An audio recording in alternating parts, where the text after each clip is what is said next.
ভেসে উঠবে। দেখ দেখ এদিকে দেখ, কেন এরম এরম কেন হলো আমি তো বুঝতে পারছি না। কিছু তো একটা হয়েছে গড়বড় পৃথিবীতে। এদিকে পুরো কিচ্ছু দেখা যাচ্ছে না। হ্যাঁ, কয়টা বাজে রাত্রি? হ্যাঁ, তো 2টা হবে। কিচ্ছু দেখা যাচ্ছে না। দেখো এইদিকে, এটা পুরো ডিসেম্বরে যেরকম রাতে কুয়াশা পড়ে অমনি।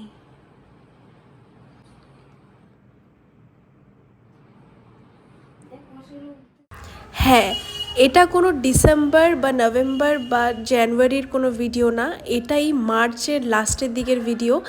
একদিন দেখি রাত্রি 2টোর সময় আমি ওয়াশরুম যাচ্ছিলাম, তখন দেখি জানলা দিয়ে বাইরের এই অবস্থা। কুয়াশাতে কিচ্ছু দেখা যাচ্ছে না, ইভেন কুয়াশাগুলো দেখা যাচ্ছে পুরো উড়ে উড়ে ভেসে ভেসে যাচ্ছে। তো আমি ফটাফট মার রুমে গিয়ে মা বাবা দুজনকেই তুলি। বাবা তো উঠলোই না, মা উঠে এসে দেখে এই অবস্থা। মাও পুরো অবাক, মানে এই গরমের দিনে এই কুয়াশা ভাবাই যায় না। কিন্তু বিশ্বাস করো একটুও ঠান্ডা ছিল না, শুধু কুয়াশাটাই ছিল। তো আমি আর মা তো দুজনেই পুরো অবাক। এটার কোনো ক্ল্যারিফিকেশান বা এটার কোনো জাস্টিফিকেশান তোমাদের কাছে আছে কি না তোমরা আমাদের কিন্তু অবশ্যই জানাবে প্লিজ।